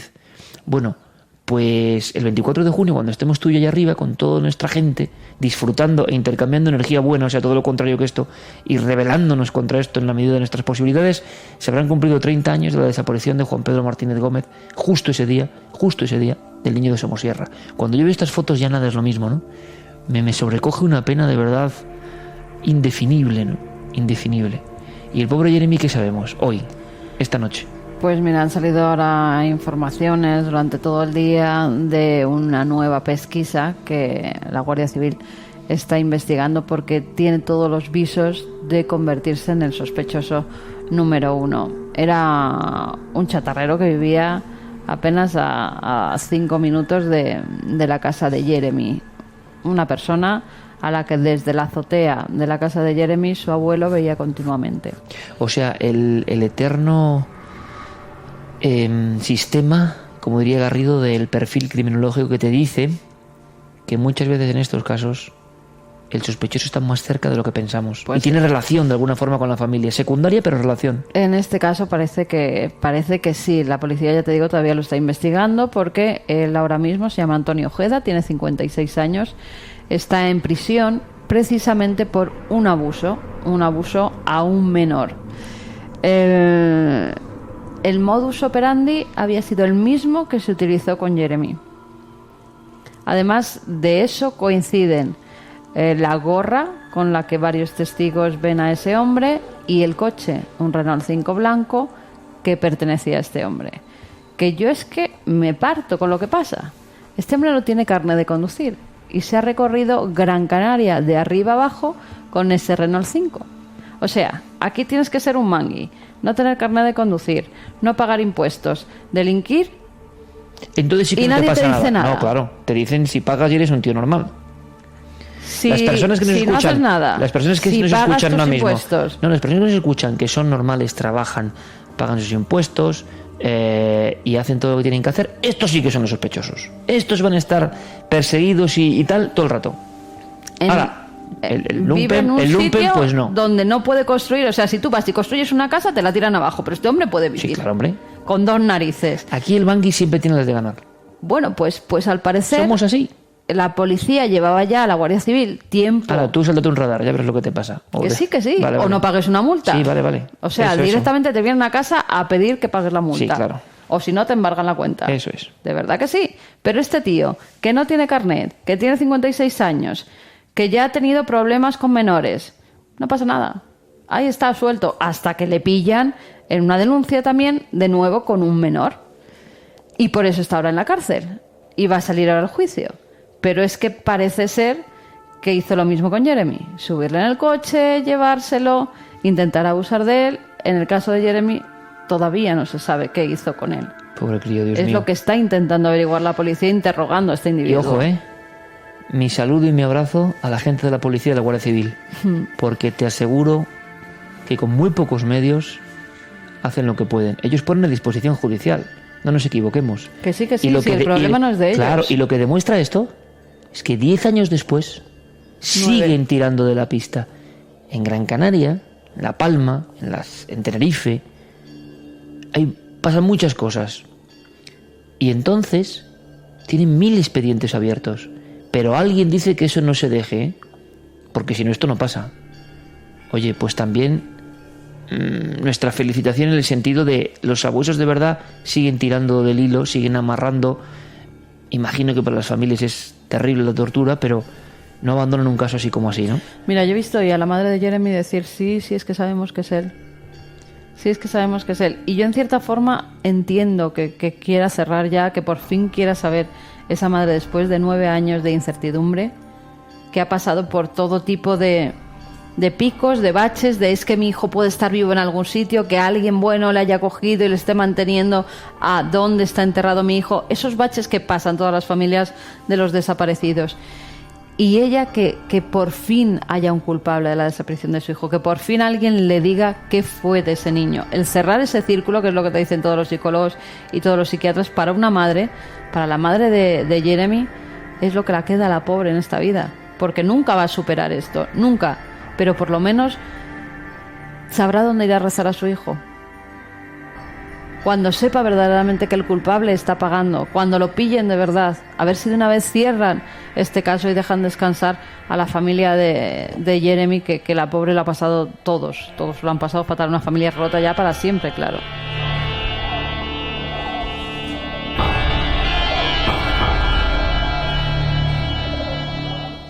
Alguien decía que una de las soluciones rápidas era un teléfono como el de maltrato de la mujer de niños, inmediatamente, donde los niños puedan decir que están pasando por ese tipo de abusos y ponerse en marcha. El problema con los niños y las mujeres, muchas que son adultas, no lo denuncian por miedo. Tú imagínate un niño. Ya, pobrecito. Pero claro, tú pero habrá que poner. Un niño pero es que si ni siquiera hay eso, ¿qué hacemos? Si ni siquiera hay eso, ¿qué hacemos? Cualquier cosa que se ponga será buena, pero ya no solo los niños, ¿no? Sino los adultos que están a su alrededor, que ven comportamientos extraños en esos niños. Enseguida te dicen. Yo hago un llamamiento a la gente de internet, hackers, Anonymous. Oye, de verdad hay que dar a caña a esta gente, ¿eh? Se acabó. Tanto que tenéis ganas, ¿no? Y yo lo creo, de hacer justicia, hay que hacerlo. Y esto está clarísimo. Yo creo que muchos grupos, tipo Anonymous y demás, yo no soy experto en esto, ya actúan e intentan, ¿no? Y dan información a las fuerzas de seguridad. Muchas veces estas se sienten como superadas por el propio sistema que se ha creado, que es que, como decía Garrido, es luchar contra fantasmas a veces. Pero parece, y leí hace poco, que hay un grupo, buscadlo por favor, le pido a Diego y a Guillermo que si encuentran la dirección la pongan en nuestras redes, algo así como cazadores de pederastas o personas que han hecho muchos logros. Luego está la otra cara, cuidado, porque yo espero que no ocurra, pero también me han contado de que cuidado con el arma, de que te pueden meter un archivo de fotos de niños en tu ordenador sin que tú tengas nada que ver y que luego te investiguen, por ejemplo, y que no tengas ningún tipo de conexión con eso, pero en tu ordenador aparece que has visitado estas webs o que estás bajado estos archivos. Es decir, el mundo de internet es una nebulosa tan increíble, con tantas aristas y tantos perfiles, que se puede volver contra la mejor persona. Claro, tú imagínate que te sacan que en tu ordenador una persona, imagínate alguien célebre, tenía en su ordenador, y es mentira, y tú nunca has sido, te darías arpullido, pero está ahí. La campaña de inmediato, el público, pensando evidentemente que es verdad, te ha hundido la vida para siempre. Es decir, ha pasado. El propio sistema es tan complejo, estamos entrando en un mundo tan absolutamente diferente a todo lo que teníamos antes, que por desgracia sigue habiendo recovecos para el crimen, ¿no? Bueno, pues mira, yo hago poco por otra cosa, por la castración química. Tan polémica. Claro, química o no química, me da igual. Hombre. Me da lo mismo. Química porque es como mejor, ¿no? Pero no química, a lo mejor se lo pensaban más. Bueno, a mí me contaba una forense que es tan... Pero fíjate, esto desde el punto de vista del misterio, ¿eh? Lo de siempre, cuando hablas con forenses, con doctoras, con expertas en medicina legal, que cuentan lo que no cuenta nadie, y que uno dice, ¿por qué no se saben estas cosas, no? La gente habla, yo el primero, alegremente de cosas, y cuando descubre lo que hay detrás, lo que saben los expertos, se aterra, ¿no? Y dice, el tema de la castración química y demás, que seguro que tendría una campaña en contra por las libertades, bueno, en casos absolutamente demostrados, ¿no? Bueno, pues la pulsión es tan tremenda que hay gente que sigue haciendo exactamente lo mismo con objetos, con palos, con lo que sea. Pues que se lo corten. Sí, pero con palos. Es decir, aunque estén castrados, el hecho de hacer daño a una persona indefensa o tal, lo siguen haciendo en casos. Es decir, aquí el misterio es... Con la mano. ¿Qué ocurre? Claro, pero ¿qué ocurre en la mente? Que es un misterio de verdad, ¿eh? ¿Qué es una programación que está mal hecha? ¿Hay un código genético que está mal hecho? ¿Ha habido casos genéticamente heredados de estas cosas? Es que claro, ¿no? Pero si no salieran de un centro recluidos, no le hacían ni con el palo, ni sin el palo, ni claro, con la mano. Por supuesto. Daño pero a nadie, vamos, eso desde luego. Más, o sea, yo lo he dicho varias veces, pues no ver la luz del sol, a tomar por saco. Te digo que es que ni palo ni no palo. Que ya estamos hartos del políticamente correcto. El problema es que te cojan por pedófilo y a los 3 años estés fuera. Claro, como como mucho. pasa. O esto que me hace mucha gracia, el profesor del colegio, que hasta ahora no tenía ni que tener una ficha si iba a otro colegio, con ese otro centro valía. Y dicen, alejamiento del centro a 2 kilómetros. Oiga, pero es que hay otro centro. ¿Qué pasa? Que los niños del otro centro tienen derecho a no saber que el que viene de gimnasia es un pedófilo. ¿Pero esto qué es? El problema de esta sociedad es que cuando penetras un poco en las esquirlas interiores de la vida, te asombras, te aterras. Cuando estuvimos en Miami, ¿dónde vivimos? Que decían que en las urbanizaciones tú te vas a comprar un piso. Bueno, pues tenían que investigar quién eras y los vecinos a lo mejor... ¿Aceptaban o no? Aceptaban o no, genial. Dependiendo del archivo policial que tenías o no tenías. Genial. Oye, algunos lo criticaban y otros decían, oye, yo te querría tener vecinos que fueran todos gente normal y corriente, trabajadora y normal, ¿no? Y honesta y normal. Pues por eso, los otros, oye, yo te digo una cosa, la vida. Como decía la semana pasada con Alberto Cortés, a partir de mañana, ¿no? Cuando uno anda por la mitad de su vida, ojalá empieza a ver todo con unos ojos como de extrañeza, ¿no? Has vivido la vida sin darte cuenta muy bien que las lascas de la vida, en lo que se sustenta la vida, es un caos increíble. Y que por milagro, o por lo que sea, o por si hay una fuerza, yo creo que existe, que rige todo esto, pues algo hace, y digo yo, no lo sé, porque si no, el desastre sería, pero a cada minuto. Porque está tan mal hecho, tanto el ser humano como el sistema, que dices, ¿cómo es posible que no haya tanta gente haciendo belleza y haciendo cosas buenas, ¿no? Hay mucha porque gente dices, es increíble. Cosas buenas, Hombre, yo quiero pensar que una mayoría. Bueno, muchísimos. Y a esos hay que darles voz. Pero de verdad, daremos información. Unámonos contra esto, porque no es posible. Mira, quiero saludar al amigo Rafa Campillo. Sí, estaba pensando yo lo mismo. No me lo puedo creer. Sí, bueno, ya son tantos años. Estás pensando ahora eso, ¿verdad? Que tenemos telepatía sí, ya. Estabas pensando eso, sí. Por una nena, ¿no? Por María. Rafa Campillo, que ha hecho muchos congresos, es un investigador de Albacete, que en Ellín ha hecho congresos multitudinarios sobre vida después de la vida, que hay que decirlo, que ha dado a donar todo el dinero para Padre Ángel y otras asociaciones, y Rafa Campillo nos dijo, tenéis que ayudar. Bueno, podéis, Rafa no va a decir tenéis, ¿no? Sino podéis ayudar. Por supuesto, una niña que tiene una enfermedad, que su mamá solo pide una grúa para poder transportarla, para poder hacer la vida. Me llegó hace poco unas fotos de la niña y su madre, mira. Sí, las tengo aquí. Digo, hay que darlo todo. María y su mamá es Laura. Hay datos ya, ¿no? Para poder ayudar o...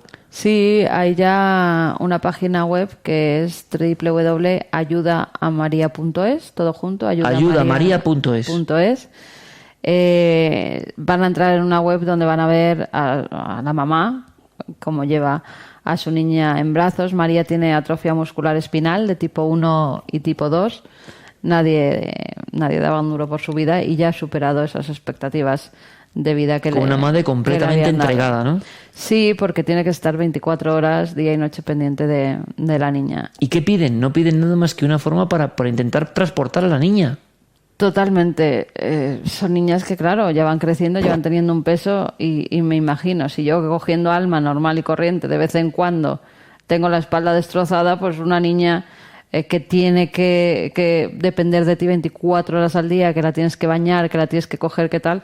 El peso que tiene que soportar esa madre ya debe tener la espalda destrozada, claro. Y la niña, además, también está mejor elevada por un instrumento que sea precisamente para esa utilidad.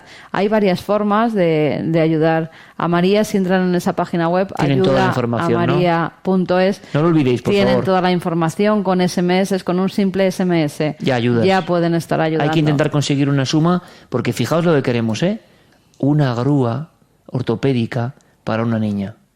Y desde luego Carmen y yo vamos a ayudar. O sea, eso no tengáis la menor duda de que nosotros vamos a ayudar primero con el mensaje y con lo que podamos. Eso os lo aseguro. Pero cuando ves esto, dices, bueno, todavía queda gente como Rafa Campillo, ¿no? Estamos hablando de la oscuridad y tal, y de repente hay un tipo que se pone a currar, ¿no? De una manera increíble hace meses, solo para ayudar a una niña, porque dice, no puedo girar la mirada ante esto. ¿Que hay muchos casos? Claro que hay muchos casos que pueden decirte, es injusto, que hay muchos casos, me hace mucha gracia, es injusto. Bueno, pues no hagas nada, claro. No, porque en todos se intenta ayudar. Claro. Cuando te lo piden, en todos intentamos Pero de verdad, Rafa Campillo, ayudar. Gracias. Ojalá lo vamos a conseguir, no lo vamos a conseguir seguro. Seguro que habrá marcas de ortopedia y de que hacen estos instrumentos que se vuelcan, seguro. Ojalá. Si es así, nosotros mismos la transportamos y se la llevamos a María, vamos. Por supuesto. En persona. Por supuesto. Eso lo decimos desde ya, ¿eh? Si alguien está dispuesto a ayudar, que sepan que Carmen y yo y Cuarto Milenio estaremos ahí, donaremos lo que haga falta, piezas de la Expo, lo que sea, porque esa niña tiene que tener una mejora en su vida. Y punto. Estamos hablando de un montón de cosas, nos preocupan un montón de cosas, ¿sabes? Muchísimas. Hay muchas sensibilidades heridas con muchas cosas y luego hay niñas que están así. Hay que ayudar. Venga, que nos hemos puesto muy, muy densos. Gracias, Rafa. Ayudamaría.es. Ayudamaría.es. Ahí van a encontrar todas las formas de poder ayudar a esta niña. Mira, vamos a echarnos un poco de risas porque, oye, sí, por favor. Es que es tremendo este programa. Pero es así. Entre el Bronx, las voces de Pérez Campos y...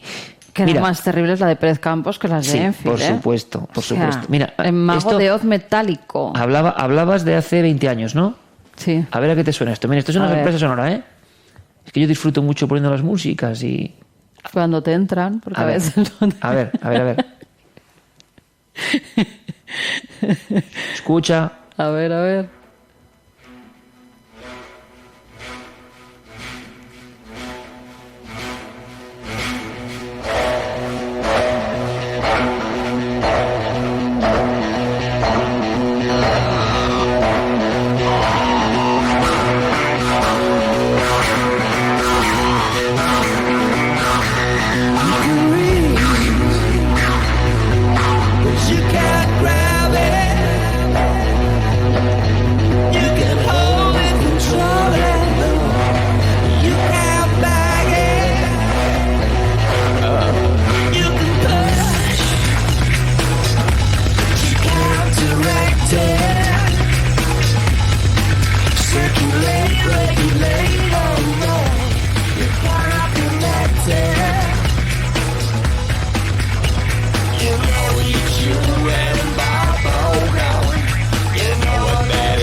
Pues sí, el mítico Discoteque de U2. ¿Qué programa empezaba? Esto es como el Trivial. ¿Qué programa empezaba hace 20 años en la radio española con Discoteque? ¿No te acuerdas, eh?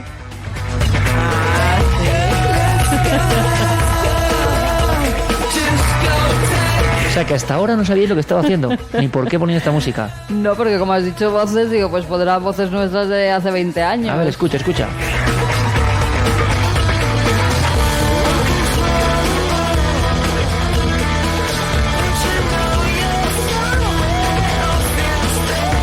...1997...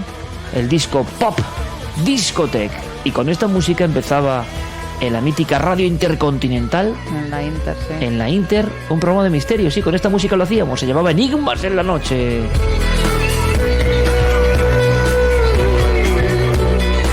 Mucho antes de Milenio 3, mucho antes de muchas cosas.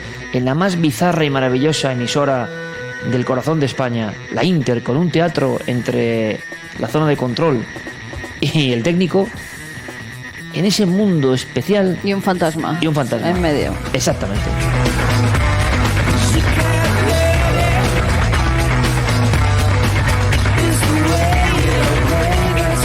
Y sin ordenadores. Y sin ordenadores. Con máquina de escribir. Y ahí surgió un mito. Yo tengo que contarlo, ahí surgió un mito.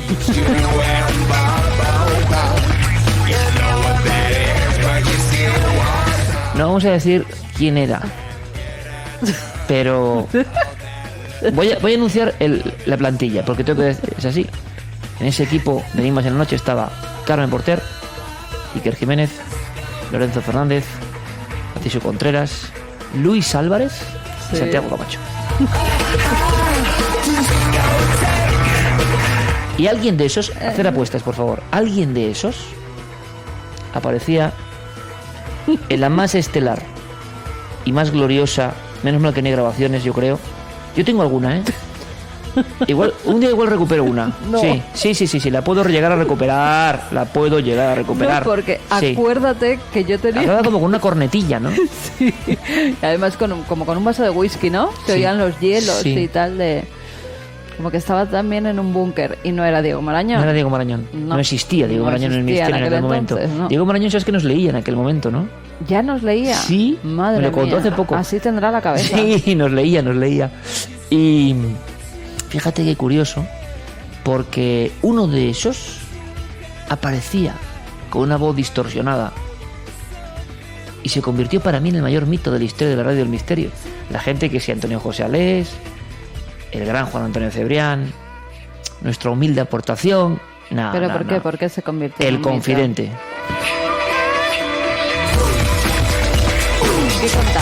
¿Qué contaba el confidente? Todo el mundillo. Todo lo del mundillo del misterio. Dime si diretes del mundillo del misterio. Todo lo del mundillo. ¿Quién estaba enfadado con quién? ¿Quién le había copiado el artículo a quién? ¿A quién le habían hecho una oferta? Yo siempre lo he dicho. ¿Qué? Yo algún día haré el Ola del misterio. Eso es explosivo. Pero es que este confidente era certero. Tenía hilos de contacto con todas las redacciones, con todas las cosas, y ahora que lo pienso, digo, el público no se tenía que enterar de nada, porque hablaba de personajes que no conocía casi nadie. Solo conocíamos, digamos, los que estábamos dentro del mundillo, ¿no? Claro. Pero por eso nadie del mundillo se perdía el programa. Es verdad. ¿Qué iba a decir esta noche el confidente? Todo esto surgió porque en aquel momento Pepe Navarro, ¿te acuerdas? Sí. Tenía un personaje que le salía debajo de la mesa o algo así, ¿no? Con un sombrero. Muy Pepe Navarro. Que por cierto hace poco... El confidente nuestro también salía debajo de la mesa. Sí. Con un gorrito. Sí. Es verdad. Y hacía esa escenografía. Pepe Navarro, que por cierto hace poco leí sus memorias y me parecieron muy interesantes. Y... bueno, pues este personaje de esa plantilla montó un lío hace 20 años en el mundo. Y esto le va a encantar a Diego, a Guillermo y a los más seguidores acérrimos del misterio. Montó un cisma, o sea, esto parecía... Era el antipapa, o sea, ahí se... Anda, que de lo que dices, el antipapa menudo has liado, Sí. Con el Palmar de Troya. Ya lo comentamos y... Está saliendo todo lo que ya decíamos. Bueno, pero yo creo que se veía venir, ¿no? O sea, es decir que... ya, pero lo mismo... ¿Por qué no investiga nadie todo el dinero que se mueve allí? Sí, porque, pues eso, parece que si estás en la delincuencia de alguna forma, pues mira, estás blindado, ¿no? Mira, en lo de la Inter, si hay grabaciones, yo recuerdo, sé si tú... Tengo. Pues, ¿te acuerdas que yo durante un tiempo tuve que hacer los anuncios? No cuentes más. De esponjas, ¿cómo se llama? Sí, no me acuerdo. Pero ¿la valleta mágica? No, valleta mágica no, yo nunca. La valleta mágica no he llegado. No. Pero esponjas no sé qué, sí tenía que anunciarlas. Hacíamos publicidad, bueno, hacías tú. Hacía porque yo, era un acuerdo con la Inter. Voz femenina. Sí. Las esponjas, no sé Y bueno, cuántos. contábamos nuestras cosas, Sí. Era un programa un poco delirante, contábamos nuestras cosas y de pronto alguien de ese equipo vino con la idea de, oye, ¿y alguien que ponga patas arriba al mundillo? Y mira que el mundillo del misterio es un mundillo, yo creo que con internet ha perdido un poco, ¿no?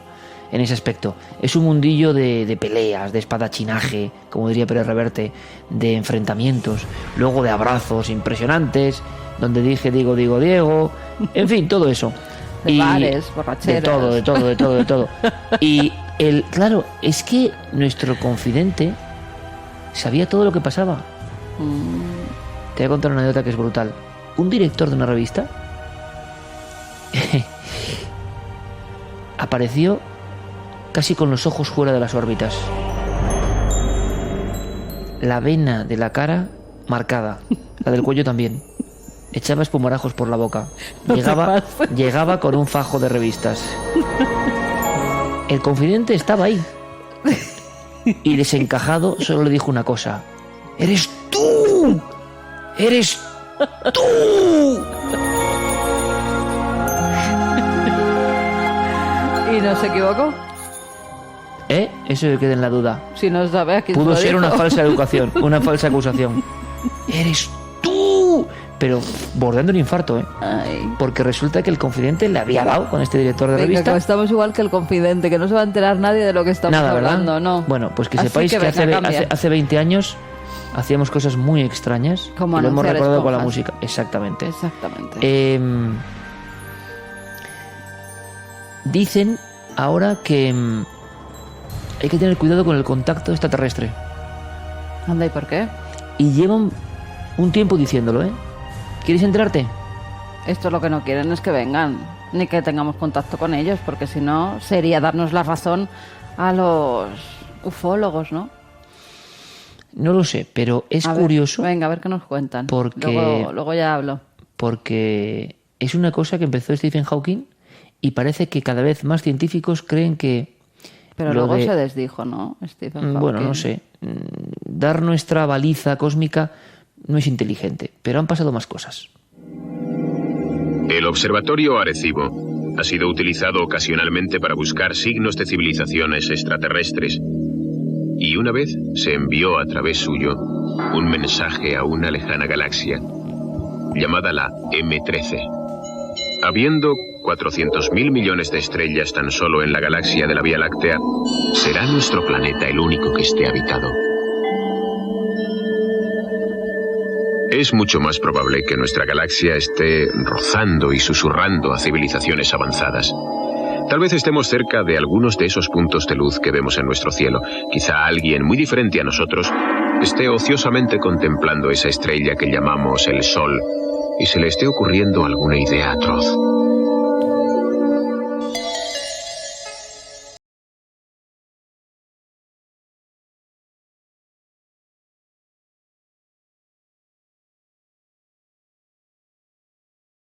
Carl Sagan ya lo dejaba entrever en la serie Cosmos. Más allá de su encanto científico y evocador, quizá los mensajes que enviamos al espacio suponen un peligro, una amenaza que estamos subestimando al revelar nuestra presencia, nuestra posición en el vasto universo a una potencial civilización extraterrestre. Así lo ha expresado esta semana John Gertz, presidente de una fundación privada con sede en Berkeley, California, de donde el célebre proyecto SETI, dedicado desde hace 50 años a buscar señales de otros mundos, recibe parte de sus fondos.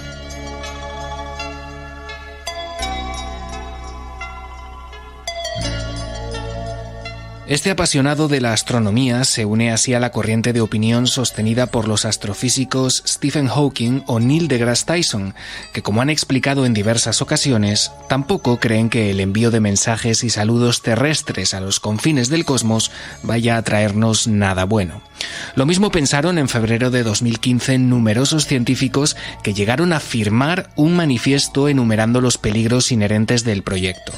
Una lista a la que ahora se une John Gertz, que ha llegado a calificar al SETI activo, el programa de envío de señales, como imprudente, anticientífico, poco ético y potencialmente catastrófico.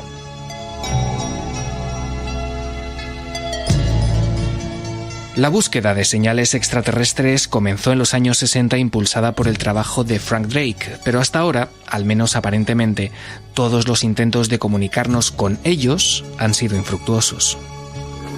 ¿Podríamos hablar con la luna? Bueno, con una radio potente no veo por qué no.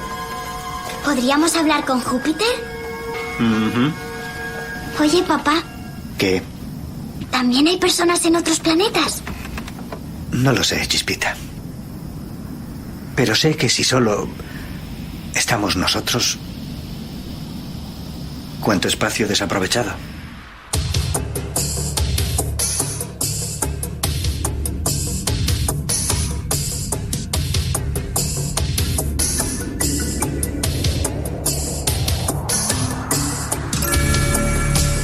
En su carta, Gertz explica que un contacto voluntario con cualquier tipo de inteligencia extraterrestre está prohibido, a menos que se alcance un consenso internacional, por el llamado Primer Protocolo, una directiva impulsada hace casi 2 décadas por la Academia Internacional de Astronáutica. Por tanto, la actividad del programa, según explica, no sería ciencia, sino un caso de diplomacia cósmica no autorizada. Citando sus propias palabras, los partidarios del proyecto presumen de hablar por toda la humanidad. Eso es antidemocrático, ya que no nos dan la oportunidad de estar de acuerdo con sus transmisiones o ningún control sobre el contenido del mensaje. El problema aumenta si tenemos en cuenta que no tenemos indicio alguno de que la supuesta civilización a la que le llegan nuestros mensajes tenga un espíritu altruista y cooperativo. Cada vez son más las voces que lanzan una advertencia a quien quiera escucharla. Podríamos estar jugando a una ruleta rusa de proporciones y consecuencias inimaginables, sin calcular debidamente todos sus riesgos.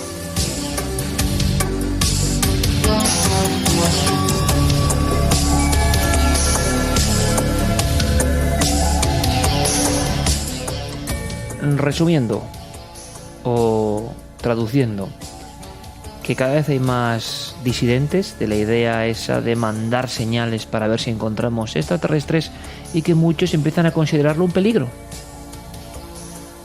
Todavía no saben si hay vida inteligente y ya están diciendo que no entremos en contacto y discutiendo con entre ella. ellos. Claro. Eso está claro más. Que es naturaleza humana, ¿eh? Da igual que seas astrofísico absolutamente escéptico, que siempre habrá otro con el que discutir. Claro, o saben algo más y no lo cuentan.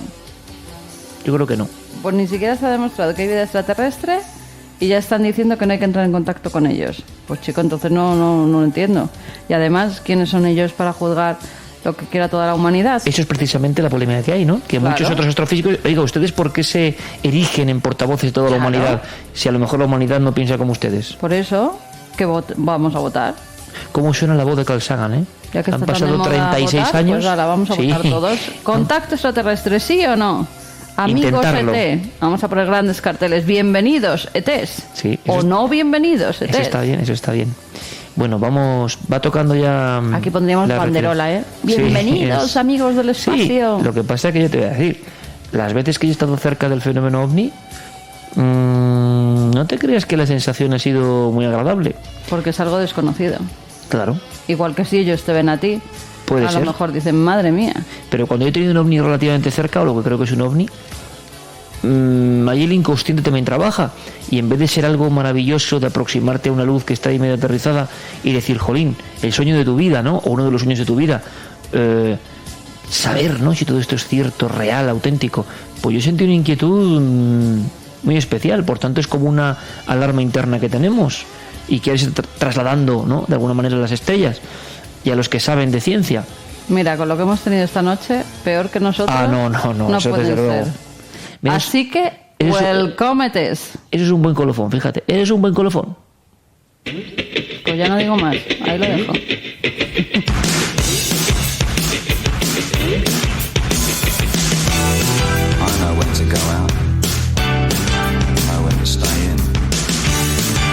Get things done. I catch a paper boy when things don't really change. I'm standing in the wind, but I never wave bye-bye. But I try. Lo dice el amigo David, que si hay extraterrestre humano, ese era él, ¿eh? Ziggy Stardust. Aquí, un poco más actualizado, decía sí que he cogido al chico de la prensa, pero las cosas realmente, decía David Bowie, año 83, realmente nunca cambian.